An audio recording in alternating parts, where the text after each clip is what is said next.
el stack de docentes en parte a lo que es semiología.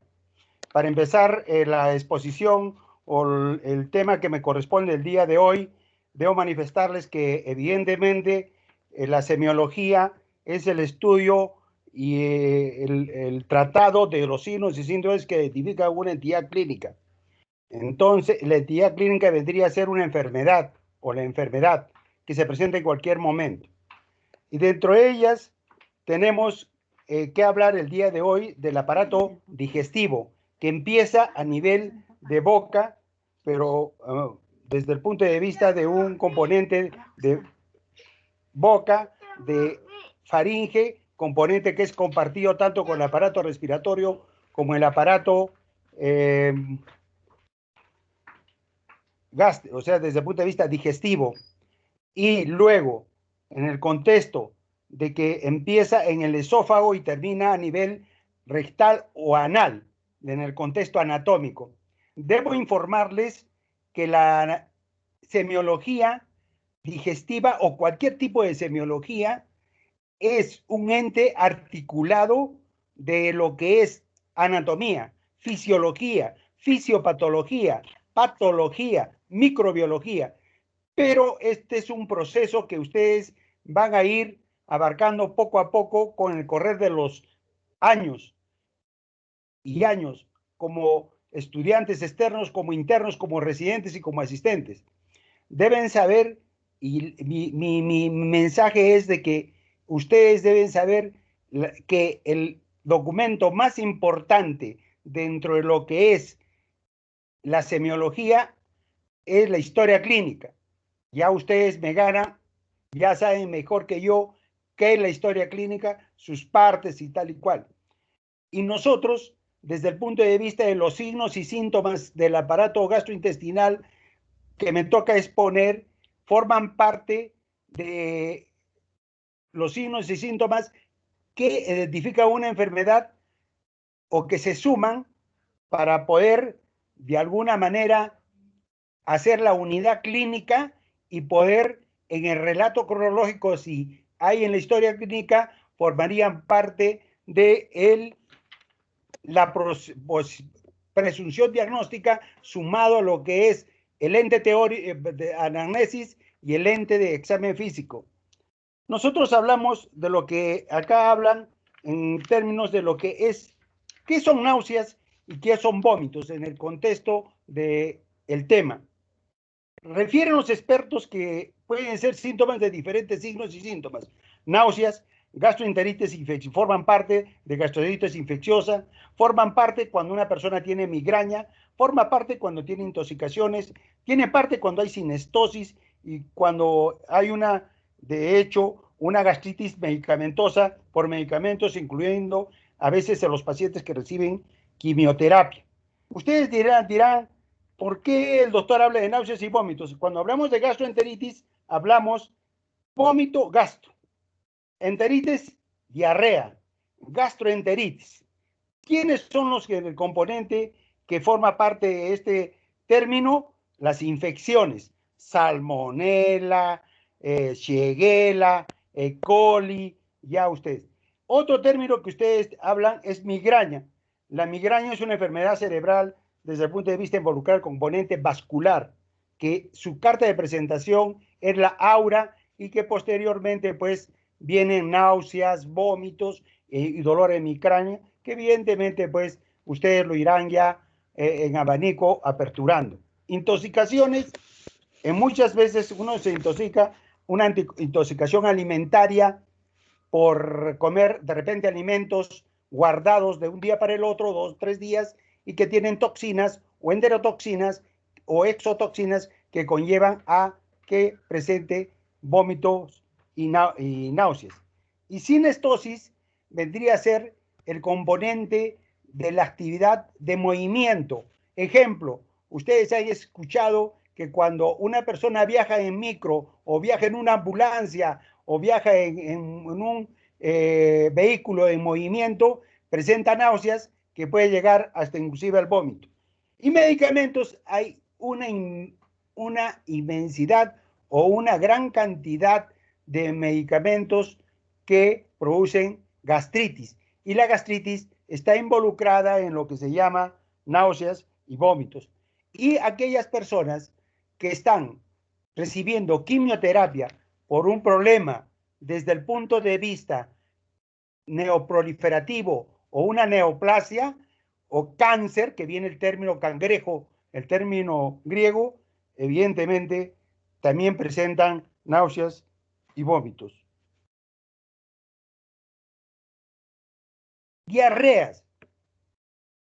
La diarrea, evidentemente, es un componente importantísimo en cuanto a la patología o la sintomatología que presenta una persona diariamente en cualquier nivel de social, económico, a cualquier nivel.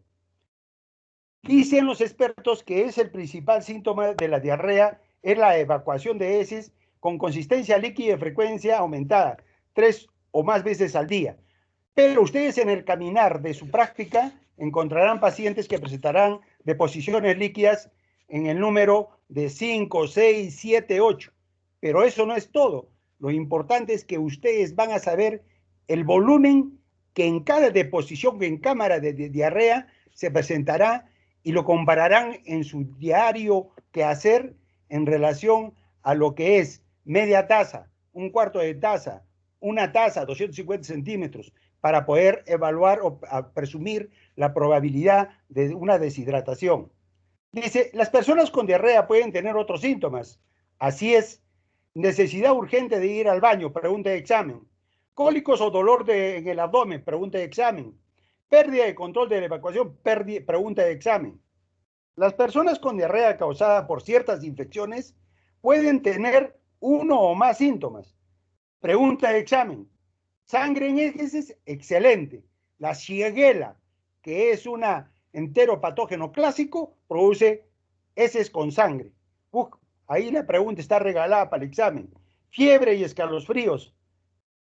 Cualquier tipo de patología o enteropatógeno puede producir fiebre y escalofríos, porque la fiebre vendría a ser la respuesta del organismo ante la presencia de una injuria, de un intruso que ingresa a nivel del organismo. Mareo y vértigo, evidentemente, forma parte de las toxinas y el componente, pues, desde el punto de vista de deshidratación probable. Y los vómitos, evidentemente, es pues, la carta de presentación de todo proceso digestivo alto, pero también puede ser bajo. Pero eso es cuando hablamos de vómitos que están relacionados a procesos obstructivos intestinales bajos. Un bólvulo sigmoides cuando los vómitos son fecaloideos. Pero para nosotros, para no hacernos difícil, hablamos de los vómitos que pueden ser de un componente alimentario, un componente mucoso y un componente biliar.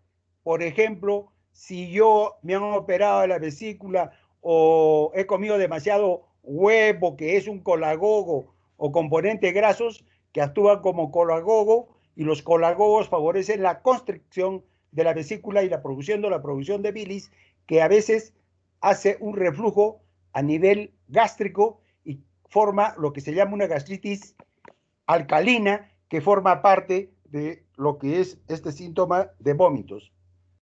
Diarreas. Para ustedes es importantísimo saber diarrea aguda, diarrea persistente y diarrea crónica. Diarrea única, o se llama aguda, hasta 2 semanas puede considerarse. Persistente de 2 a 4 semanas. Crónica más de 4 semanas. Eso se da en el componente, desde el punto de vista a veces del tipo o la etiología que produce la diarrea. Puede ser un parásito o puede ser un rotavirus en niños, rotavirus, ¿no? Entonces es importante que ustedes hablen de pregunta de examen hasta 2 semanas aguda, persistente 2 a 4 semanas, crónica más de 4 semanas, o sea, de un mes. Diarrea líquida y persistente. Las causas más frecuentes son diarrea del viajero o factores secundarios de medicamentos. La diarrea del viajero son aquellos que los turistas que viajan de lugar hasta otro lugar, hoy día comen en Camanayo y mañana están comiendo en Puno. Entonces, a veces, evidentemente, este cambio desde el componente del régimen higiénico, dietético, alimentario, puede producir diarrea o puede ser por toxinas o que la misma preparación de los alimentos que se dan de acuerdo a la idiosincrasia de las personas en cada lugar. A veces hay lugares que el agua no es potabilizada.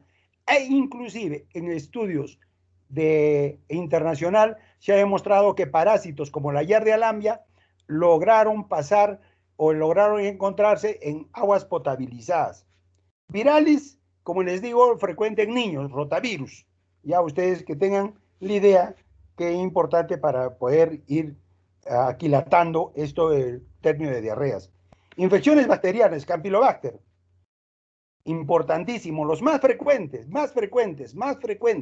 reitero, Campylobacter jejuni, E. coli, acá está Laxus calus burrico, E. coli, o sea, la E. coli, que habla de la enterotóxica, enteropatógena, que ustedes en su vida diaria, desde el punto de vista de externos, internos, residentes, hablarán. La E. coli, la salmonela y la shigella son enteropatógenos clásicos. Esa es una pregunta en el contexto de lo que es la clínica. Los enteropatógenos clásicos, shigella, salmonela y E. coli. Ya hablan pues de que cualquier cantidad de tipificación, tipos, por ejemplo, E. coli, enterotóxica, enteropatógena, la salmonella tifi, o sea, todo tienen un campo que ustedes lo tienen que abrir. Por eso les digo, habla de la microbiología, habla de parasitología, habla de fisiopatología, eso es la semiología. Y parasitarias, Cristosporidium, Entamoeba coli y la Giardia lambia. El aporte que se les puede dar en este término de parasitarias, hablamos, por ejemplo, la Entamoeba coli es la causante de lo que se llama síndrome disentérico. ¿Qué quiere ser disentería? Moco y sangre en las heces. Y las deposiciones son en poca cantidad, pero frecuentes. Y exclusivamente va a nivel de intestino grueso. Y la Giardia lambia, intestino delgado. ¿Qué dicen los expertos? Pregunta de examen. El 80% de diarreas, desde el punto de vista del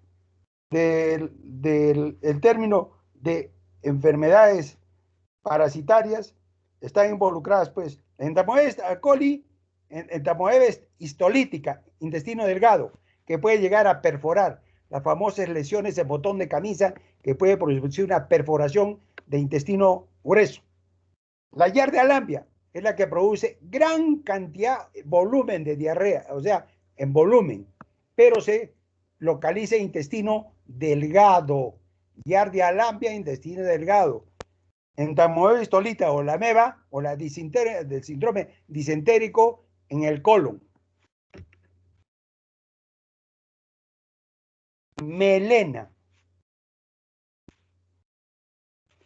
El término de melena, seguramente muchos alumnos, muchos ya compañeros que de repente han rotado conmigo o han rotado conmigo, hemos hablado del término que es melena.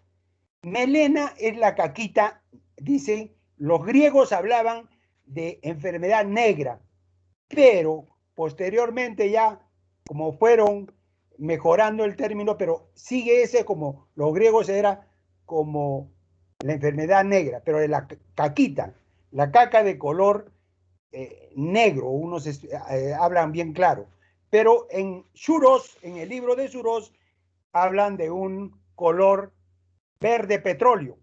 Y otra literatura habla de un componente de alquitrán.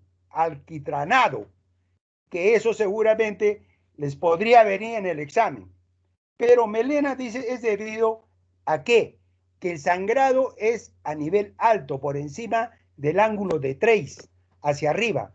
El ángulo de Treis es la unión entre el duodeno y el yeyuno.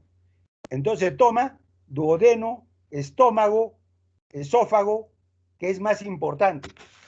Causas más comunes que dan origen a una melena. Excelente.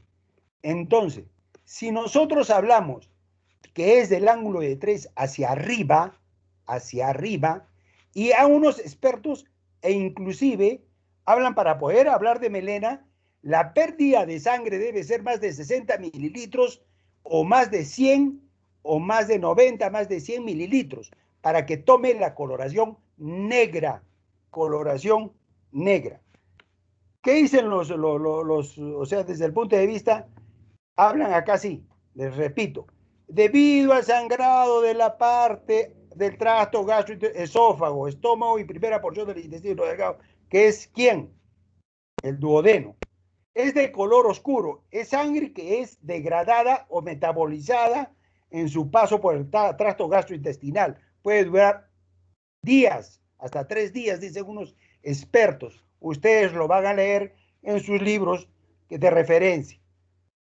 La pregunta de examen, ojo, que les vuelvo a reiterar que color alcatrinado, o sea, de alquitrán, verde petróleo, otro de color negro, brea, un color oscuro, pero ustedes, cualquier respuesta que den, están dentro del marco de la verdadera respuesta. Lo importante, si les ponen el examen de color alquitrán o alquitranado, la respuesta es verdadera. La dice, las causas más comunes que dan origen a melena. Pregunta de examen, pregunta de examen, pregunta de examen. Úlcera gástrica, o sea, complicada. Una lesión de la pared del estómago que sangra. Puede ser un nicho ulceroso que se complica en la úlcera péptica, que es gástrica.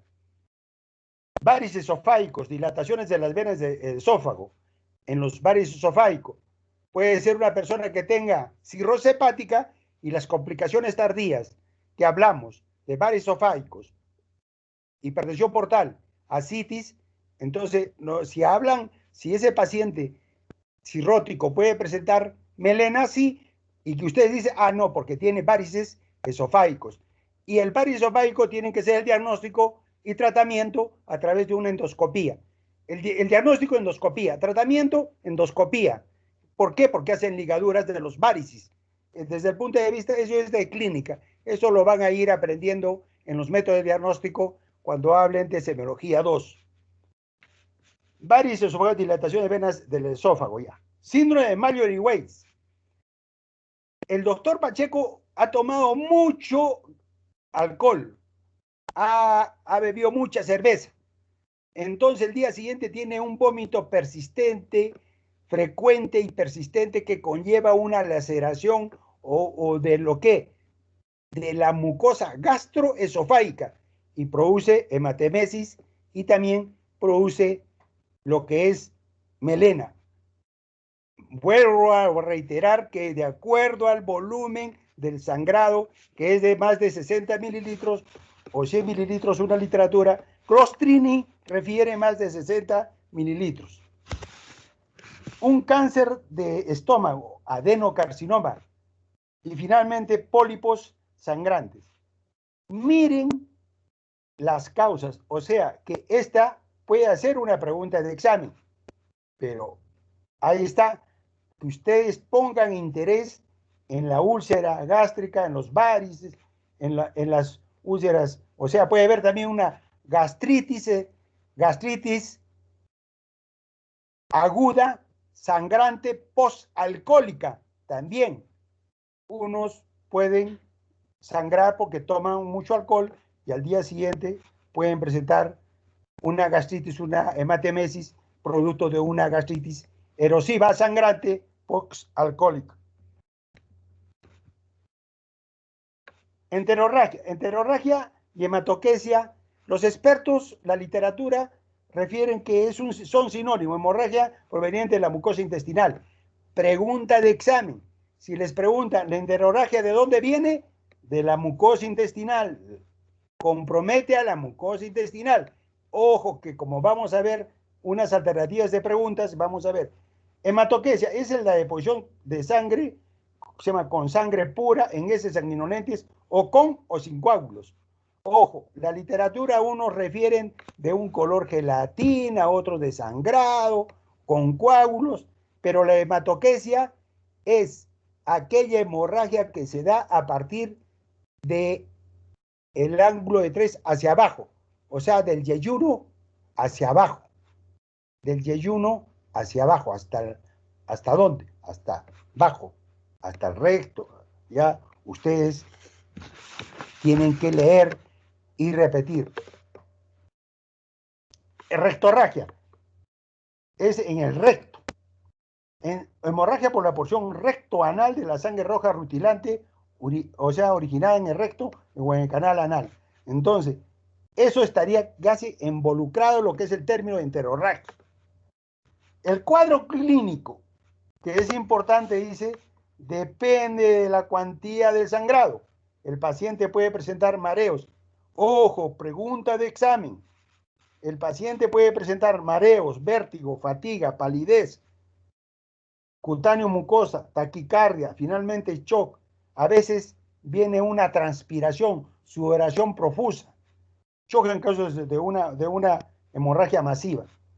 Importantísimo, esa es la clínica.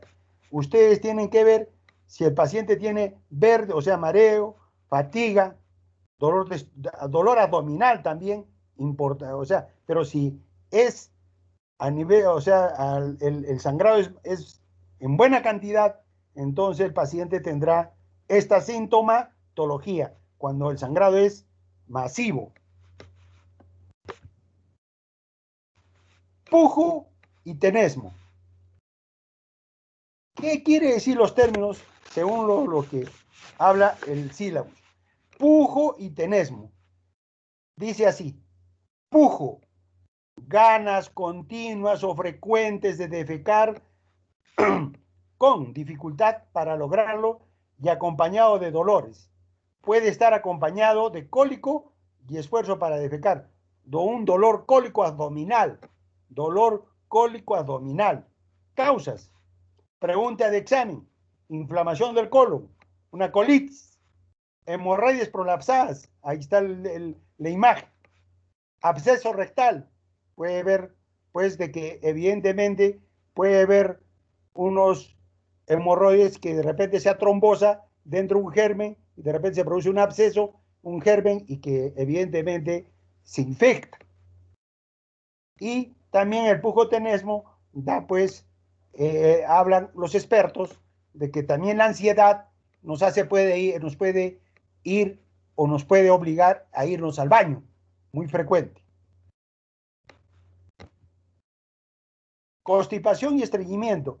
También la literatura revisada hablan de como sinónimos. Constipación y estreñimiento. Es un síntoma que puede tener diferentes significados para los pacientes, pero en general se debe al mal tránsito intestinal poco frecuente. Evidentemente, de repente, es por el componente higiénico-dietético. Las personas comen ciertos alimentos, por ejemplo, ricos en grasas saturadas, que lentifican el proceso digestivo, lo hacen lento, por ejemplo, ¿no? Por ejemplo. Luego, se produce por una dieta baja en fibra, evidentemente que es correcto. Las personas comen ahora, pues, ya saben que las jóvenes doctoras, que son más expertas, saben que es la fibra, ¿no es cierto? Y líquidos, que es importante. O sea, tienen que tomar fibra, alimentos ricos en fibra, sus ensaladas, ¿de qué? De brócoli, de otros componentes que tienen fibra. Y líquidos, bastantes líquidos. Hay mucha gente que no toma líquido. Y también otras causas. El estrés también puede producir un colon irritable. El colon irritable puede expresarse ¿Con diarrea o sin diarrea? ¿Estreñido o con diarrea? ¿No? Desde el punto de vista, un componente funcional. Luego, el abuso de laxantes. ¿Por qué? Porque le dan el laxante y el paciente es como cuando un caballo lo ponen a correr, pero llega el momento en que se agota y deja de galopear. Entonces, el intestino se queda ahí, en reposo. Y evidentemente, los expertos refieren que son causas de lo que es la constipación o estreñimiento, entre otras. Ictericia. Evidentemente, ictericia es un signo que ustedes van a ver permanentemente en su práctica clínica. Reitero que la práctica clínica es lo mejor, la práctica presencial es la mejor táctica académica desde el punto de vista de docente-alumno para aprender, y lo que ustedes tocan y lo que ustedes miran nunca se van a olvidar. Entonces, hablando sobre el término de ictericia, pregunta de examen, les preguntan, ¿qué es la ictericia? Es la coloración amarillenta ¿de quién? De la piel. ¿De quién? De las mucosas orales debajo de la lengua. ¿De quién? De las escleróticas, componente blanco de los ojos, que es rico en elastina y que tiene predisposición por las bilirrubinas. Por eso los ojos se vuelven amarillos. Pero hablando de que lo que es ictericia, dice, es la coloración amarillenta de piel y mucosas y escleróticas en los ojos. ¿Por qué? Porque el valor de las bilirrubinas totales es mayor de 2 a 3 miligramos por ciento o por decilitro. El valor normal de bilirrubinas totales es de 1 miligramos, de acuerdo a su librito de Bacillus, pero puede ser 0,7, 0,8, 0,9 o 1. Lo importante es que el valor de la indirecta es 0,7 y la directa es 0,3. Sumando hacen 1 miligramo, valor normal. El valor normal es requisito y necesariamente los estudiantes de semiología 1 deben saber valores normales. Si no saben valores normales, no van a poder de alguna u otra manera dar opinión si es normal o anormal determinado valor de laboratorio. ¿Qué dice acá el término? Ictericia es la coloración amarillenta de la piel, mucosas y escleróticas debido al aumento de bilirrubina y se manifiesta cuando el valor de la bilirrubina es mayor de 3. Es de 2 a 3 más de 2 a 3 miligramos por ciento. Hay casos, por ejemplo, de la ictericia muda que se da en cáncer de páncreas, en cabeza de páncreas, que es 20 miligramos por ciento, pero el paciente no tiene dolor, no tiene ninguna molestia, solo tiene la ictericia. Le llaman la ictericia muda, pero se da en las personas de edad que evidentemente pues tiene un proceso neoproliferativo en cabeza de páncreas, por ejemplo, dicen los expertos. Disfagia. El término de disfagia, disritmia, disfagia, ¿no? ¿Qué es dis? Dis es alteración. ¿De qué? Fagia. De la deglución. Entonces, debemos saber que el esófago es un componente que se diferencia de todo el aparato gastrointestinal que tiene serosas. El aparato gastrointestinal, el estómago, el intestinos, todos tienen serosa, tienen peritoneo. El único que no tiene es el esófago. Y el esófago no carece de serosa, de componente de revestimiento externo, componente muscular, de mucosa, y tiene, pues, evidentemente, sus alteraciones, de repente, desde el punto de vista de motilidad o desde el punto de desorden de motilidad debido a un componente funcional o motor, o desde el punto de vista neurológico, puede ser de la inervación de los nervios, que ustedes ya me ganan ahí, pero depende de procesos, por ejemplo, cuando hablan de una disfagia paradójica, que hay un desorden en cuanto a la deglución. Si toma líquido, no puede tomar líquido. Si come o ingiere el componente sólido, no puede ingerir el componente sólido. Entonces, revisan ustedes qué es componente de disfagia paradójica. Ojo, que el componente del componente de ingesta de alimentos, para hablar de ingesta o pasaje de alimentos por el esófago, deben saber que empieza en la boca, luego sí a faringe y luego pasa al esófago. Eso es ya el compromiso, la responsabilidad de ustedes para revisar y ampliar el abanico de cómo o qué es tan importante hablar del término de disfagia. Pero ¿qué dicen los expertos? Disfagia es la sensación de dificultad para la deglución de sólidos o líquidos relacionados con componentes fisiológicos y mecánicos. Mecánicos, un cáncer de esófago, por ejemplo, ¿no es cierto? Fisiológico es un problema desde el punto de vista de repente de inervación o desde porque no tiene, como le digo, tiene componente de mucosa y tiene componente muscular. Ustedes lo revisan y lo revisan porque ustedes, la docencia universitaria es amplia, los estudiantes lo hacen el conocimiento. El profesor está solamente un pastor en cuanto a los conocimientos o un constructor de conocimientos. Dice, usualmente primero dice a los sólidos y luego los líquidos. Usualmente. Entonces ustedes revisan lo que es disfagia paradójica, porque esto lo van a revisar en cuarto año, quinto año, sexto año, internados, residentes y asistentes. Entonces ustedes tienen que ir aperturando el abanico. El estudiante de medicina es lo máximo, lo mejor que existe en el componente de estudiantes.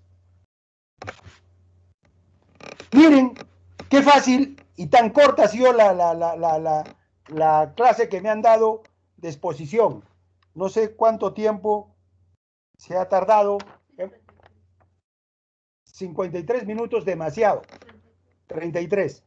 Y acá voy a hacerles unas preguntas y ustedes van a ver para cómo ustedes van revisando para su día de examen.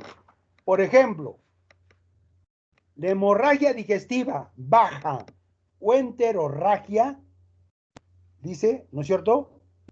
Enterorragia, su localización mayor se da, correcto. Sabemos muy bien que el colon es el lugar y el recto el más frecuente en un 80%. Les estoy dando el mensaje. Y las que está comprometen en el intestino delgado es el 9%. Pero si yo les pregunto, el colon y el recto es el lugar de mayor presencia de hallazgos en un 80%, ustedes tienen la respuesta. Más. Luego, más frecuente del 30% se observa de patologías de intestino delgado, ya les hablé, lo tienen grabado. Luego, se puede dar, o sea, desde el punto de vista, puede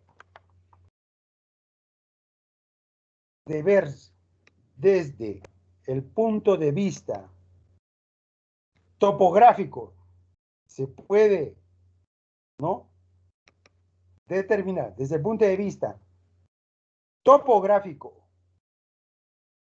y ayuno a nivel colónico y a nivel de recto y a nivel de anal, No se puede. A ustedes le ponen, se puede, no se puede. Si desde el punto de vista topográfico puede ver hemorragias en yeyuno, en el colon, en el recto y en el ano.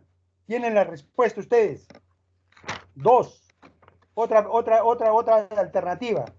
Según el sector de sangrado, no se presenta con diferentes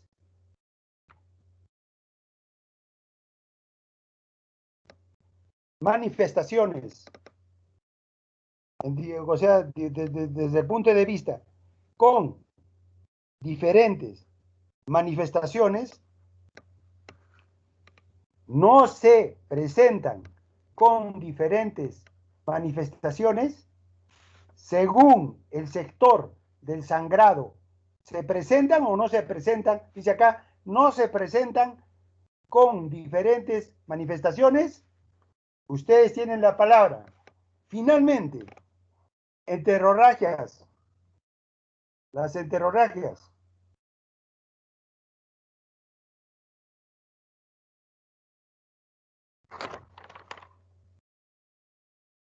No es frecuente el compromiso de la mucosa intestinal. Ustedes han escuchado la clase. Si han escuchado la clase, ¿participa o no participa la mucosa intestinal? Ustedes tienen la respuesta. Dos, los signos y síntomas asociados a la diarrea. Ustedes vean si es lo que ustedes van a revisar en la diarrea. ¿Hay deposiciones acuosas frecuentes? ¿Presenta fiebre? ¿Presenta sangrado? ¿Presenta mucosidad mucos? ¿Presenta dolor abdominal? Puede ser cólico.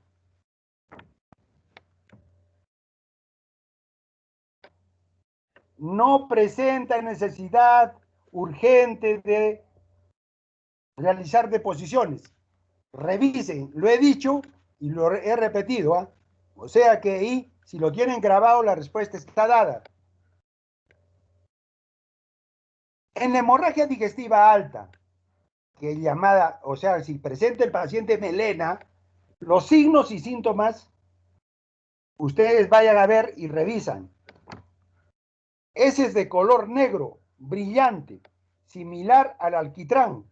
Ojo, le repetí 10.000 veces. Presente hematemesis, les hablé. Presenta taquicardia, una persona que está con sangrado y buena cantidad, taquicardia, ustedes lo revisan. Su oración fría presenta, les repetí. El síntoma frecuente aumenta, o sea, el síntoma frecuente es el aumento de ruidos intestinales. Ustedes tienen la respuesta, ¿no es cierto? Ahí está, que ustedes graben bien y ya tendrán, lo revisan, revisan la exposición y revisan lo que se está presentando, las alternativas o incógnitas en cuanto a lo que hemos desarrollado sobre el tema que me han dado. Luego, ¿cuáles son los signos y síntomas de la ictericia? Color amarillento de piel, mucosas y escleróticas. Dos, puede ir acompañada de coluria. Sabemos que coluria, cuando ya hay una obstrucción a nivel de cabeza de páncreas o a nivel del colédoco, entonces quien da el color a la caquita es la bilis, o sea, del componente de bilirrubinas, ya ustedes saben. Pero acá puede ir acompañada de coluria. Coluria es cuando la bilis no pasa y se mete a la sangre. Y cuando es directa, es hidrosoluble.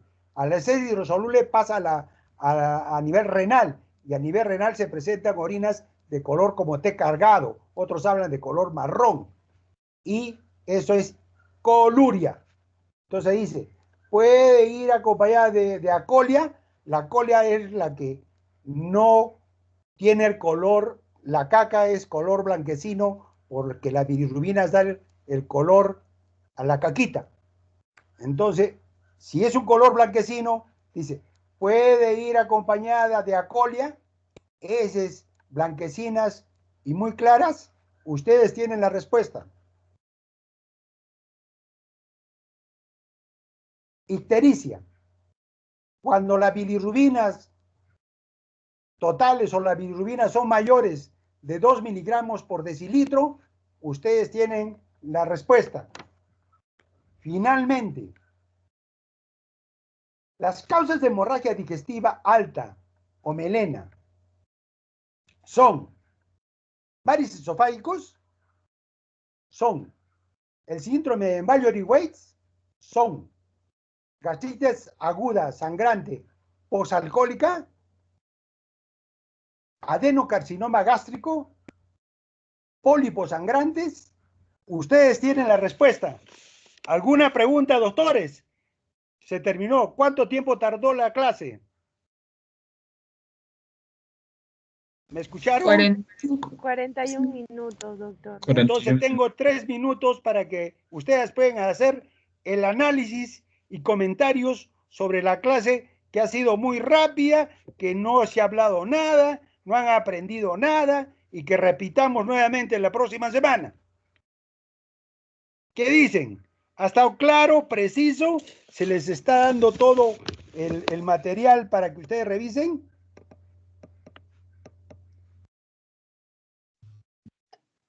Sí, doctor, sí estaba preciso. Sí, doctor. Sí, doctor, claro y preciso. Preciso, claro, ¿no es cierto? Entonces ya ustedes tienen las respuestas.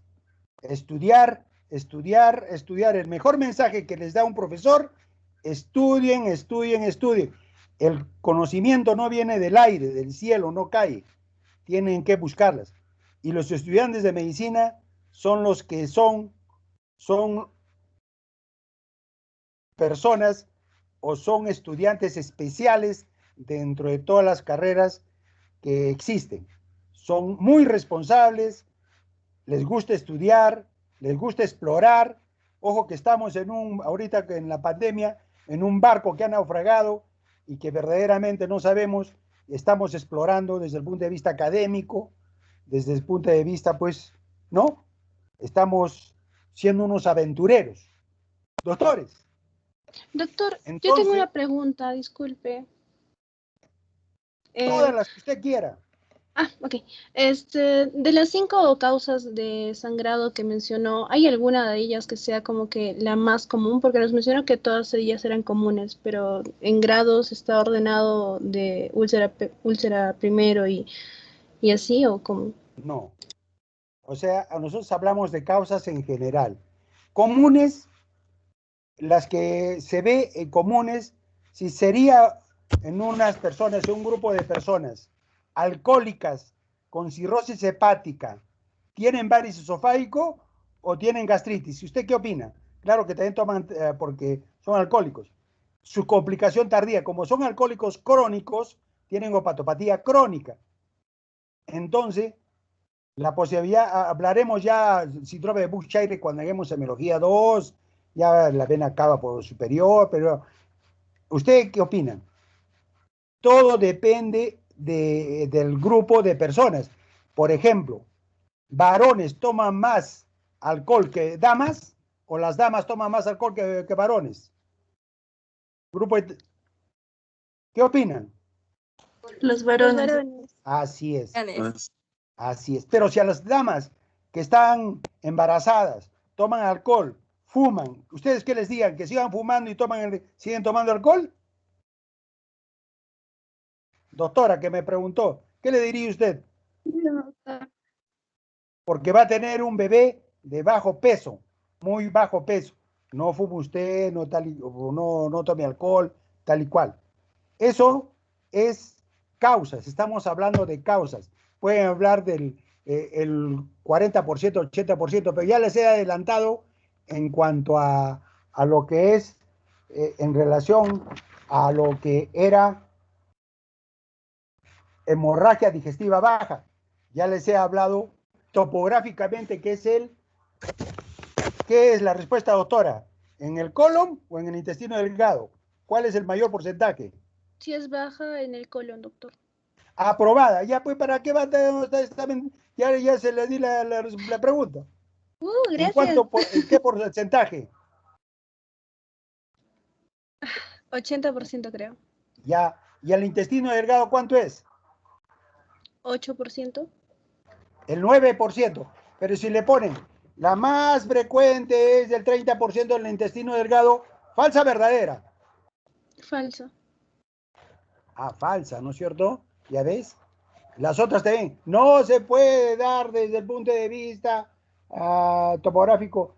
Sí, sí se puede dar. Acá no se puede dar, se le está poniendo de bandeja, se la está regalando.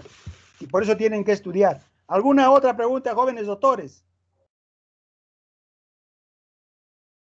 Entonces, ha sido un gusto y un placer. Les agradezco su generosidad, haber participado conmigo en esta actividad académica adelantada. Ya nos vemos en el día, ya seguramente con las preguntas que se tendrá que mandar a la doctora y la clase teórica que le tengo que mandar también a la doctora. Muchas gracias. Gracias a usted, ¿Alguna doctor. pregunta? ¿Alguna Muchas pregunta? gracias, doctor. Muchas gracias. Hasta luego. Muchas gracias, Ha sido doctor. No, doctor, eso es lo que me Gracias, ha doctor. mandado el sílabus. Si ya eso es lo que me toca a mí exponer. Ni más ni menos. Todo, los extremos son malos. Hablar mucho o hablar poco. Doctor.